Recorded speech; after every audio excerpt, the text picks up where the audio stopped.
Video එක බලන්න කලින් වීඩියෝ එකට ලයික් එකක් දාලා අපේ channel එක subscribe කරන්න. ඔන්න කොමත් එක කාලෙක ඈත ගමක ජීවත් වුණා බන්ටි කියලා හරිම හිතුවක්කාර කොල්ලෙක්. ඉතින් මේ බන්ටිගේ අම්මයි තාත්තයි දෙන්නම නැති නිසා බන්ටිව බලාගත්තේ එයාගේ ආච්චි සීයයි. ඉතින් මේ දෙන්නත් හරිම වයසයි. බන්ටිකින් මුළු ගමටම හරිම කරදරයි. දඟ වැඩ නිසාම බන්ටිගේ ආච්චි සීයයි ගමේ හැමෝගෙම දොස් අහනවා.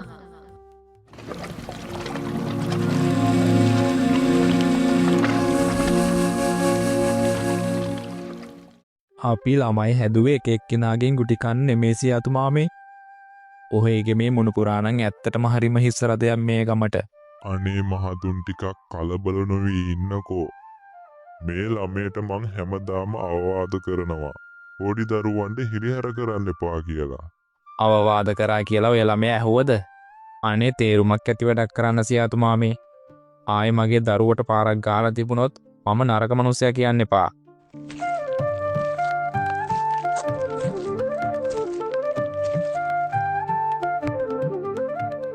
පුතේ බන්ටි Hey ආච්චි, පුතා ඇයි මහතුන් මාමලගේ මල්ලිට ගැහුවේ? ඇයි හැමදාම රණ්ඩු කරන්නේ? ඔහොම හුරතා කර කර ඉඳලා ඔය ළමයා හදන්න බෑ කුසුමෝ. හොඳ පාරවල් දෙක තුනක් දුන්න නම් කියන දේ අහයි. අනේ මගේ කොළුවා. අම්ම තාත්තත් නැති අසරණ දරුවා. ගුටි බැට දෙන්න මට නම් බෑ. මේ ගමේ කාල තරහට මගේ දරුවට දොස් කියනවා. තරහට දොස් කියනවා නෙමෙයි කුසුමෝ. ඒ මිනිස්සුත් මේ ළමයිගේ වැඩි ඉවසලා බැරිම තැන ඇවිත් මේ පැමිණිලි කරන්නේ. අපි දැනගන්න එපා අපේ ළමයා හදාගන්න. මගේ පුතා එක්ක එක කොල්ල කුරුට්ට එක්ක සෙල්ලමට යන්න ඕනේ නෑ හොඳේ. මේ ළමේව නරක කරන්නේ ඔහේනේ කුසුමෝ. ඉතින් මේ බන්ටි මොන නරක වැඩේ කරලා ආවත් එයාව බේරගන්න ආච්චි හිටියා.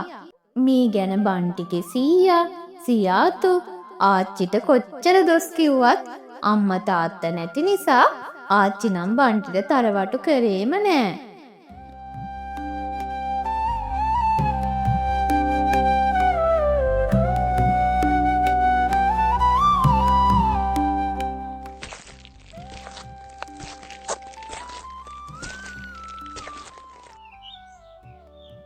ඉසුරු ඔයා කොහෙද මේ යන්නේ?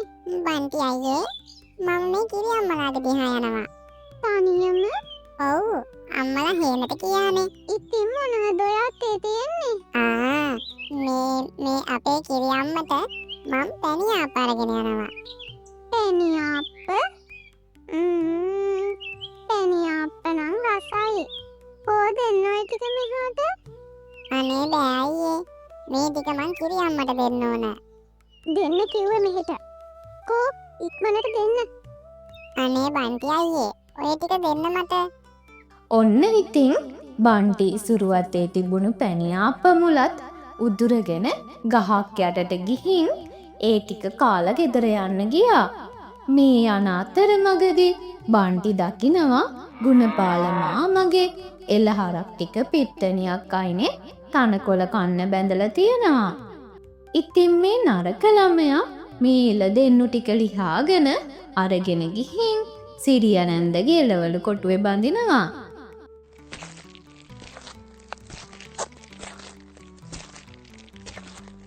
බන්ටි ඔහොම ඉන්නවා. ඇයි සිරියනන්ද මට කතා කරේ?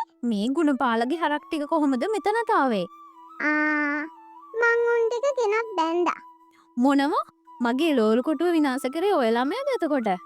පවුනේ ඒ සත්තුන්ට කන්න දෙයක් තියෙන්න බෑ. හැමදාම අර පිට්ටනිය මොනව කන්නද? මේ වගේ නරක ළමෙක් මම මේ පළාතටම දැකලා නෑ. කරොත් කරන්නේ පුදුම අපරාධ තමයි. කොහෙද ඉතින් මේව ගිහින් කිව්වා කියලා මේ ළමයාගේ මහා උදවිය ගණන් ගන්න එකක්ද?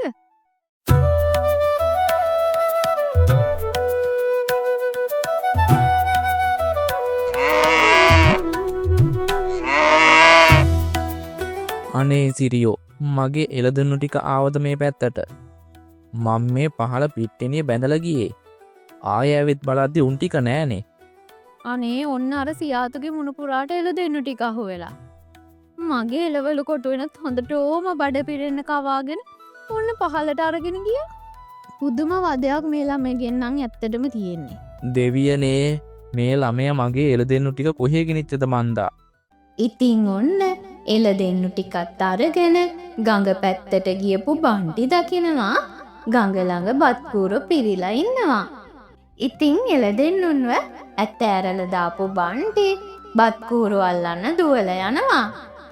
ඉතින් බන්ටි ඇත්ත ඇරල දාපු එළ දෙන්නු ටික ගම වටේම එළවලු පළතුරු කොටුවලට පැනලා ඒ ඔක්කොම විනාශ කරලා දානවා.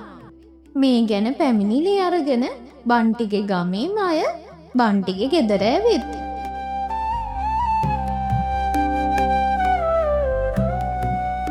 බන්ටි කොහෙද ගියේ? මම සෙල්ලම් කරන්න ගියා සීයේ. ඔය ළමේ හින්දා තාල් වැඩි දවසක් අපිට මේ ගමේ ඉන්න වෙන්නේ නෑ ඕන්. මම මොකද්ද කරේ? ඇයි මට බනින්නේ? කවුද අර ගුණපාල මාමගේ හරක් ටික ලිහලා දැම්මේ? මං ලිහලා දැම්මේ නෑ. මම උන් එක සෙල්ලම් කරා විතරයි. සෙල්ලම් කරා විතරද? එතකොට අර ගමේ මිනිස්සු ඇවිත් මට බැනලා ගියේ ඒ සෙල්ලමටද? ආයේ ගෙදරින් එළියට බහිනවා නෙමෙයි. අපි මේ ගමේ ජීවත් වෙන්න ඕන. ඉතින් හොඳටම තරහ ගියපු බන්ටිගේ සීයා බන්ටිව කාමරේට දාලා දොර වහනවා. මේක බලන් ඉඳපු ආච්චිට නම් බන්ටි ගැන හරීම දුකයි. පව්වනේ දරුවා. ඔහොම දඬුවම් දෙන්නේ ඒ දරුවා මොන වරදක් කරාටද? ගුණපාල දැනගන්න එපැයි. එයයිගේ හරක් කියයි බලාගන්න. මේ අහිංසක දරුවට කෙනෙහිලිකම් කරලා මොකටද? කුසුමෝ පව් කියලා මේ දරුව තවත් නරක කරන්න එපා. දැන්වත් මට මේ දරුවව හදා ගන්න දෙන්න. අනේ ආච්චි මාව එළියට ගන්නකෝ. අනේ ආච්චි දොර අරින්න ආච්චි. අනේ කොල්ලාන්ඩනව නේද? ඔහොම ටිකක් අඩපු දෙන්න. අඬලම ඇති වෙයිනේ. අනේ ඔහේ නම් පුදුම සීය කෙනෙක් තමයි. කොහොමද දෙවියනේ මේ දරුවා අඬනව අහන් ඉන්නේ? සීයගේ කීම නිසාම ආච්චිට බන්ටිව කාමරෙන් එළියට ගන්න ලැබුණෙත් නෑ. ඒත් කපටි බන්ටි නම් ආච්චිව රවට්ට ගන්න උපායක් හොයාගත්තා.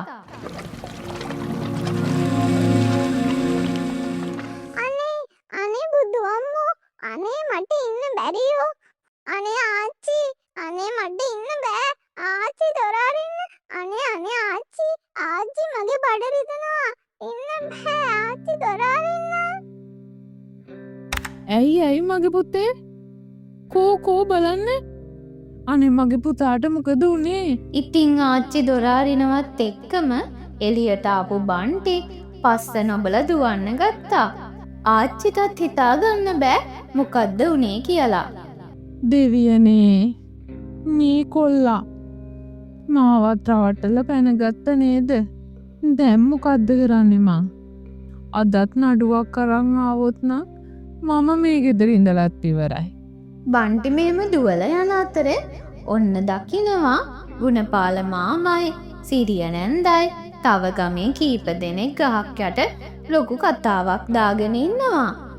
බන්ටිගේ නරක වැඩ ගැන ගෙදරට කියන මේ උදවිය ගැන තරහින් හිටපු බන්ටි හැංගිලා ඉඳලා ගලක් අරගෙන එතන තිබුණු මීවදයකට ගහනවා. ගමේ අයන්ට දුවන්නේ කොහෙදවත් හිතා ගන්න බෑ. හොඳ වැඩේ. මං ගැන කේලම් කියනවට. ඔන්න ඉතින් දැන් නම් මම මුකුත් කරේ නෑ. මීමැස්ස තමයි යාළට කෙටුවේ. ඒකට ඉතින් මට කරන්න දෙයක් නෑනේ. ගඟ පැත්තට යන්න ඕනේ. අදත් බත් කූරු ඇති. අද නම් බෝතල් 10ක්වත් පුරව ගන්න ඕනේ බත් කූරු දාලා.